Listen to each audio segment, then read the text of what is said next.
Milioni 32 zezikola ku misaala gy'abakozi abali mu wota. Buli gombolola lirina okufuna bamubuuziza ekibuuzo omusaala gavumenti ekusasula abasomesa naye lwaki private school tukole ki tulabe ekyokukola ki kyennyini naŋŋamba nti musobola kutukola mulabe enteekateeka nze nji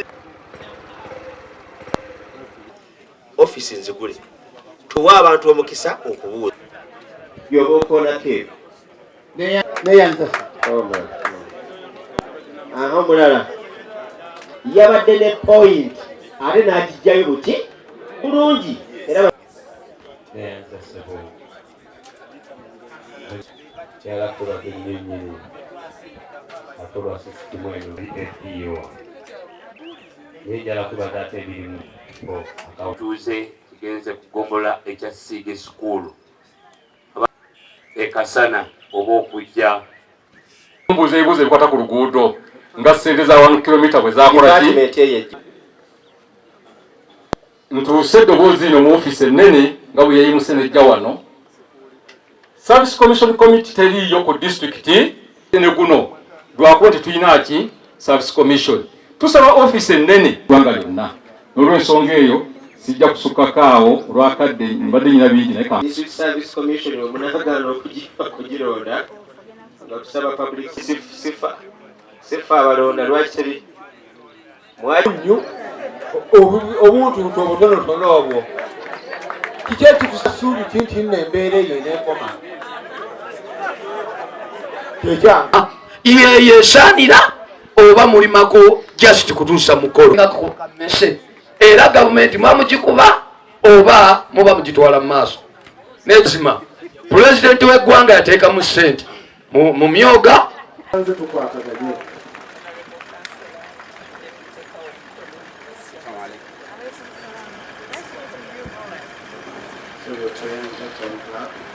bannaffe omugenyi waffe omulindi watuuse ndowooza kanko omuzindalo MC omuzindalo wano weyageze obya obulamu dokita tulina ensonga ennene Milioni 32 zezikola ku misaala gy'abakozi abali mu wota. tulina ba heads of departments ab'enjawulo n'abakulembeze bonna tubadde ne presentations ez'enjawulo twatandise ne education ab'ekyalo ab'ekitundu waliwo kumwe ava mu kitundu gye bakola ebyo tawuni clerk byatugambye nti baleeta obuuma ne gusooka gulongoosa ne gujjako obuddo ne baleeta ekyuma ne kikalakata ne kiwumba ekkubo bakikola eyo bannange zino sente zaabwe wa musolo mweze mugabana ku musolo gwe mutuwa tubabuuza obugabo bwammwe gwamba gwajja ogwo ogw'ekkubo kansala waffe ow'ekitundu awali amakubo ago eziri mu miliyoni 10 tugaziye eddwaliro lyaffe nga bwe bagambye twagala lifuuke erese center 4 we baali bakola oluguudo 1 kilomita baasima ekifo ekyo ne bakisima mu Malamu tetutamanyi oba biccu y'oluguudo olwo tekwaliko sente zigula Malamu ne batugamba in charge ye yawadde ekifo ekyo njagala okumanya in charge alina obuyinza obutunda Malamu ku ddwaliro lyaffe ekifo kye tuguze era Malamu yamutunda sente mmeka sente yaziteekawa ku kifo kyaffe kye twagula tugaziye eddwaliro twebaza nnyo olw'ebyo bye mutukoledde naddala nga okutuwa amasannyalaze ekitongole kiri ekya REA kyatuwa amasannyalaze agatuuka mu kyalo kyaffe n'ebirala bye mukoze bye boogeddeko wano naye nkulembedde ttiimu eno eva kitale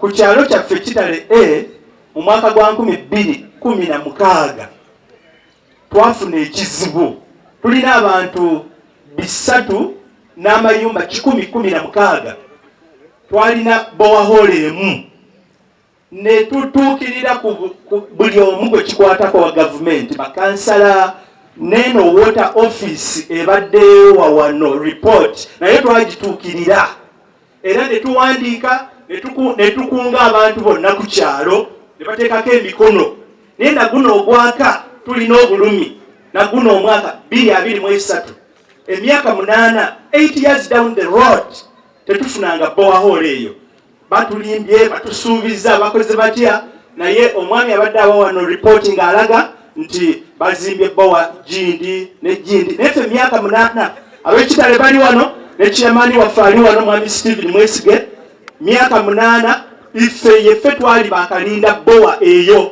eri ku ttaka lyaffe era bonna ekyalo gemazzi ge bakozesa ne kati abantu batambula kugenda mpaka ebyalo biri ebiriranyeeyo era maama nabadde esaba nnyo nti olukiiko luno lugenda lutali oba oyitira kuba oyitango ddayi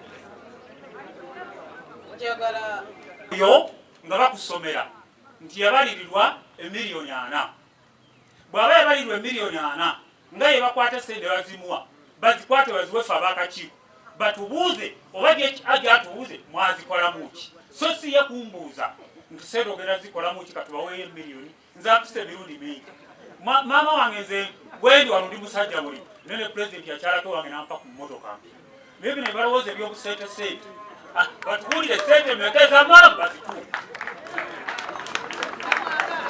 biri teziriiyo ekilomita balimako ne balimako akatundu ne bakomaawo era ekkubo eryo teryaggwayo ate ne bwe baalima wafu maaso gange nti okuva Mukono nze kubo nga bwe ndimanyi erigende wa Ssaabalangira kitundu kya mayiro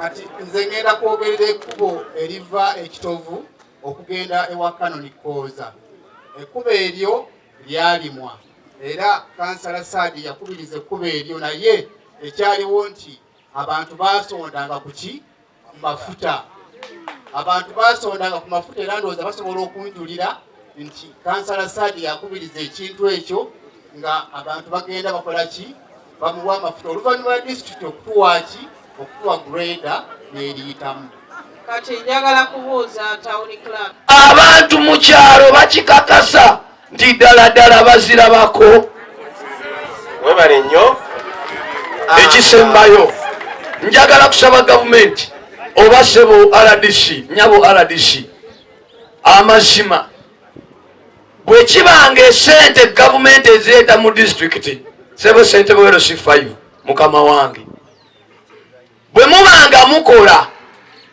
era nga ne sente zijja ekiremesa kiki okugenda ne ku radios ne mutegeeza bakiyita Kabimbiri Central kyonna Youth Tomato Growers basangibwa Kabimbiri Central Zone mu parish ye Kabimbiri bafuna miliyoni 8 bakazaako emu ne wano concern eri nti project yali hit by COVID. COVID eno ya affecting ebibiina byaffe so kati aba ku miliyoni 45 ze bafuna abe Kasawo Town Council bakazaako miliyoni 2.2 kati sole miliyoni 8.2 nga Town Council so tulina balance ze tubanja mu bavubuka be Kasawo Town Council tubanja miliyoni 3.6 however program eno tugamba nti yali ya myaka 5 nezigwako naye ku butonotono abalala bwe bazza tulinayo ko ebibiina ebirala nga 2 bye tusuubira okusabumitinga ku ministry ka 123 kakati ebibiina bino 123 byafuna sente miliyoni 4 miliyoni 8 miliyoni 4 mu 8 mw'emitwalo 87 mu 14. Kakati kwezo sente abavubuka bakazaako miliyoni 142 mw'emitwalo 79. That means mu district yonna mpa overview ya district yonna. That means sente eziri mu bavubuka, Honorable Minister, sente eziri mu bavubuka ziri miliyoni 2.66 266 million. Banange ze batanasasula. So banange abavubuka tukolere wamu okubanga tukola ki tuzza sente zino n'abalala basobole okufuna. Kakati munzikirize nzija ku Kasawo town.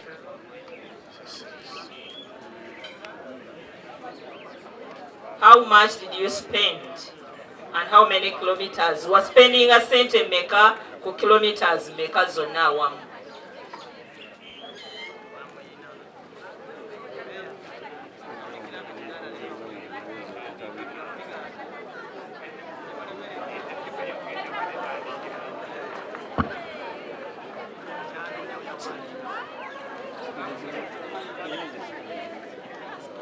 Olina 15 kilometers waziteekako sente meka? Miliyoni 26. Right Honorable. Wakola ki ku makubo ago? Makubo ago, Right Honorable, twakola light grading. Light grading oluguudo bwe lubeera nga lubadde lubi wabeerawo okuggyako ebisubi n'okulevelinga n'okukola emikutu emifuleegi egijjako amazzi ku luguudo. Kimanyako era okusinziira ku ssente ze tulina oba ze twafuna twandibadde tusobola kukavalinga kilomita ezo. Twafuna okuyambibwako kituufu kansala Saadi waliwo n'abalala abatukwasaako okusobola okukola ebirimu. Gavumenti mukama wange ate batusondera mmeka? Zasondebwa ani yasonda ki ate batusondera mmeka? Honorable Saadi ayogeddwako y'omu. Nyinza okuba nga si accurate naye nsobola okujjukira ku bantu abatuwa ssente. Honorable Simbwa Kaggwa yatuwa lita z'amafuta 10. Honorable Sulaimani Kiwanuka yatuwa lita z'amafuta 10. General Edward Katumba yatuwa lita 10 on top of ku byamaze okukola. Town clerk himself n'olukiiko lwe batuwa liters 10. Ze zimu ku liters nyinawo omuntu omulala yatuwa lita 10 we sijjukira ne tugenda ku local people abantu ba wano. Siri nnyo mukugu naye ripooti nzifuna. Emiliyoni 26 ekisooka disitulikiti erina tulakita 2. Ebiseera ebyo tulakita emu yali nfu nga tulakita emu yekola mu disitulikiti yonna. Twafuna omukisa wano tulina amakubo agatulimibwa. Omubaka yavaako bamuyita Honorable Kafeero Sekitoleko yatulimira amakubo erimu baliyita Mukunja Road erirala baliyita Kisaalita Road ne aleeta ebyuma ebikola enguudo naye ng'abantu batuli bubi. Omukulu ono ne musaba nti amakubo gatukuba. Omukulu owa tulakita yatusabanga emiliyoni 1 okupangisa tulakita buli lunaku. Kakati tulakita eyo nebanga nayo yakonsuming ekintu kiki kinene. Bwe tumaliriza ekyo ne tulima amakubo mwaka pulani mwalimu kilometers 8. Mama twagenda okujja mu buyinza nga budget bagikoze. Bannaffe betwaddira mu bigere be bakola budget mwalimu kilometers 8. Naye bwe tubeera mu kanso bakansala bano buli omu ayagala omukolera ewuwe. Kakati bakulu bano ne batubeera bubi. Omukulu Kasaki oyo Kasakyaliwa Honorable omukulu oyo najja n'angamba meya mulimu amakubo naye nange ekkubo ery'ekitovu koza Ssaabalangira road tusaba likole ki naye olwedde ngamba kilomita eziri mu waka plan tumaze zikola ki okuzirima nanyigiriza omukulu ono ne mugamba abakulu bano tulina okubalansi nga noonya ssente oba otya tusobole okubanga ekkuba eryo tulirima ng'omukulu oyo amaze okunyanjulira mu kulusadi kitya muweesi nti ye alwanagana okulabika nti ekkubo liri at least akolamu kalaiti grading. Nze sijja kwogera byemabega watu bali tukola ku nguudo nga sinaba kubeera kansala. Bwe mbadde kansala nasanga enguudo mbi nnyo. Kye nasalawo ne ŋŋenda wa chairman wange ne mugamba enguudo zaffe nki naŋŋamba tetuyina tulabe engineer naŋŋamba tebayina programu ya kukola nguudo ezo mu budde obwo kuba tebati twali ku waka plan era nga tulina sente ziteekwadde tukola. Oluguudo olwo naddala okuva mu gavu kati luno olukolebwako 6 km tamaki nga lubi nnyo. Nagamba please tulina okwewaayo gavumenti ene tusanga tukoze eki yonna kitukoze neŋŋamba guleda mugikole ki mugimpe nebanga tetukuweramu mafuta era ku guleda eyo omulundi okukyosobola okutegeeza minisita guleda mukulu inginiya oyo Mugisha yagimpa ng'erimu bad mechanical condition bwenyizo kinyonyola yatuuka ewange awo yasobola kukola omulimu gwonna okumala wiiki nnamba nga tugikanika buki bukanisa era nti okuva wansi toyireta eyo tugizimba naye nga buloka tugyebasizza buki bwebasa kajekere ate mwe simanyi mwenda inginiya bino wali badde binyambako mwenda basebo ne banyabo. Ekyamazima kiri nti ndowooza twetaaga tukoleyo enkola senga tubadde tusobola okugenda mama tubadde kufuba okulaba nga ekyo Mukono tetubeera nakyo nti okuva wansi toyireta eyo tugizimba naye nga buloka tugyebasizza buki bwebasa kajekere ate mwe simanyi mwenda inginiya bino wali badde binyambako mwenda basebo ne banyabo. Ekyamazima kiri nti ndowooza twetaaga tukoleyo enkola senga tubadde tusobola okugenda mama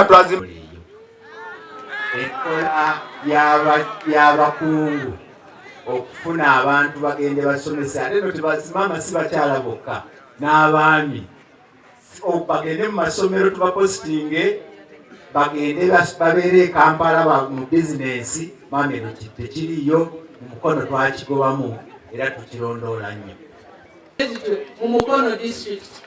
Abakozi ba district be ba number 1 culprit, community development officer, DEO, assistant DEO, inspector of schools, gundi personnel officer, chief personnel. Nosanga nga ku district kuliko abakozi nga 50 naye nga bonna kuliko eyeekuusa either mukyala wa DEO, mwanyina wa CDO, muganda wa mulamu wa gundi babaweereza mu masomero ag'eno mu byalo ne bajja ne bafuna omusaala ne badda awaka ne bafumba ne badda e Kampala naye ng'afuna ku peerologwa eno kubanga omusaala gwe gugenda ku ki ku akawunti yo okuva mu Ministry ya Public Service. DEO eno tekiriiyo owa kamera ndagala okimuteekeko akyogere nga tumwatuddamu ffenna. Mukono district neno nnyo tekisobola kuba eri bukwa nekitabeera wano Mukono mwabali ku Kampala kwekiri kale kanjogerewo ekyo abo abatasobola kutwala abaana mu bisulo. Ebisulo byogamba central government ekulekete oteekewo ebisulo ku masomero aga gavumenti. Njagala okubuuza banaasasulayo ku ssente oba nedda? Bonna basobola okusasula oba tebasobola kusasula? Tetubanyigiriza oba tetubanyigiriza? Kuba ekizibu kyetulina lwaki gavumenti yaleeta bonna basome kwe kubanga nti twalina amasomero nga weegali nga ga gavumenti naye nga musasula abakulu mujjukire bulungi. Wabeera ng'omwana w'omwavu atasobola kusasula nga tosoma ne baleeta bonna basome abalina obusobozi n'essente mutwale mu masomero ga mwami Bakaluba muntwale mu masomero ga mwami Muyingo, muntwale mu masomero ga mwami Lumumba, kubanga osobola okusasula naye mulimu abatasobola. Kati abo gavumenti ebalekewa aw'omutima. Namba y'abasomesa be muba mwongerako. Buli district bamanyi muzaala era buli mwaka babagamba mwongereko namba y'abasomesa. Naye njagala tubeere realistic. Kyetusanze mu madistrict nti ogenda n'osanga nga DEO ye mwami Rashid ng'alina abakyala 3 kampeegwe ekyokulabira omusomesa naye tanyiga ng'alina abakyala bameka 3 kyebaddira DEO alina abakyala 3 deputy alina abakyala 2 oli gundi accountant oluguudo luno mukama wange enteekateeka yalwo sente tuzifuna mu phases. Ensonga lwaki tuzifuna mu phases ne gavumenti bwekyo bwekola releases. Project eno nnene kati tuzikola mu phases. Phase bwe tugimala esoose nga tiimu y'abainginia okuva mu road fund, tiimu ya engineer ya district ne consultant bakonfaminga nti stage eyo tugikoze bulungi, sente ze tuzikozesezza, olwo nga batwongera endala. Kakati wetutu oluvannyuma lw'okukola accountability. Kakati mwakola erina okubawa sente endala. Twakola erina otuwa sente endala era sente endala zatuuse ku account. Meka? Milioni 118. Abantu baagala okubiwulira ebyo. Milioni 118 ze sente ze tulina ku account. Engineer makubo nga bwe tugawulidde Kabimbiri, Katovu, Busia, mwenanga bwe boogedde muveeyo. Era buli omu akwata akazindaalo atugulire siteeti y'oluguudo ewuwe bwe baalukola. Waliwo yabuuzizza ng'agamba nti eddagala eribeera oluusi malwaliro liba terimala bulungi. Naye nsaba banyabo ne bassebo bategeeze nti eddagala litugaba amalwaliro gaffe aga gavumenti tuliyita essential rights. Ate ng'eddagala eryo lisinziira ku mutindo eddwaliro gwe lirimu. Eddagala lyetugaba ku ddwaliro ery'omuluka terifaanana na ddagala lyetugenda okugaba ku ddwaliro ery'eggombolola oba ku ddwaliro ery'essaza oba ku ddwaliro erya disitulikiti. So bigumu kati kino ekyakasawo tugenda kuba nakyo tukyekenneenya olwo tekiri mu pulaani zaffe era tujja kuba tubanyonyola. Ekibuuzo ekyasembyeyo kyabadde kyabavya ekiti era bavya ekiti banange kansaba abantu bonna banna abali wano tukubireko abasawo baffe abo bavya ekiti mu ngalo. Batuyambye nnyo era mwebale nnyo mwebalire eddala zeze engalo zammwe naddala bwe tubadde mu lutalo olwa COVID-19. Naye nno omulimu ogwo bwe twali tubalonda beesisi yakyo tugamba nti okubeera kigonjodde enkya trucks zigenda kutambula. Naye kyenjagala obbasaba ab'obukiiko bw'amalwaliro eddagala bwe libalizze bannange muteekeko amaaso. Chairman bw'agambye nti bwe baagamba nti baatuggyako neneekyawakyawa ne ŋŋenda ne mmala ebbanga nga sigenzeeyo, ssebo osigala okola omulimu kubanga gwe liiso lyaffe gavumenti, gwe liiso ly'abali abantu ba bulijjo okulaba nti eddagala teribbibwa, okulaba nti eddagala lituuse mu bungi nga bwe lina okujja. Eddagala lyemufuna limala, bwe liba terimala mukole ripooti mugiwe kyamanero C5 mugiwe RDC babongereko eddagala eryo lyemulina okufuna naddagala eddagala erino eritukwatako erya bulijjo eddagala ly'omusu. Ekyakulabirako kirungi ekisookera ddala buli omu awe munne ekitiibwa mu ofiisi ye. Nze ndi wano ndi minisita owa poliisi DPC bwanajja ajja kunkubira saluti naye abatakubira nze Justine akubira ofiisi gyendimu eya minisita.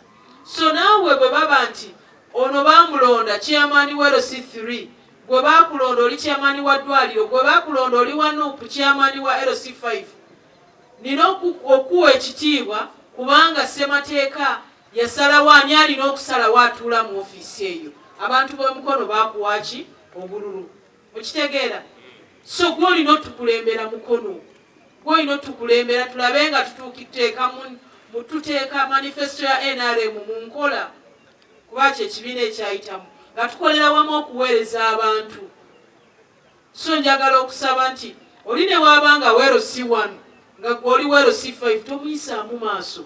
sebo semateeka emuwa obuyinza bwe naye alina ofisi ye okujjako bw'aba abuuse walina okukoma ng'omubuulirira. Tulina ekizibu nti ku luno tetwavaayo nga bwe twali tukikolanga before okuvaayo okutendeka district councils ba local leaders abalondebwa nti bafune induction okubabuulira emirimu gyabwe obuvunanyizibwa bwabwe nga tusoose mu lukiiko lwa National Medical Stores ne Ministry of Health ne Finance okulaba nga tugonjoola ensonga eri. Naye singa mbaddewo wano nga mutandiika wano ndabye waliwo be naaligenze nabo nga bali kumpi naye tekitumalaamu maanyi. Nsaba chairman C5 na RDC mudde wano musomese abantu abakulembeze baffe bamanye ki omirimu gyabwe gye balina okukola waabwe batandikira waabwe balina okukoma.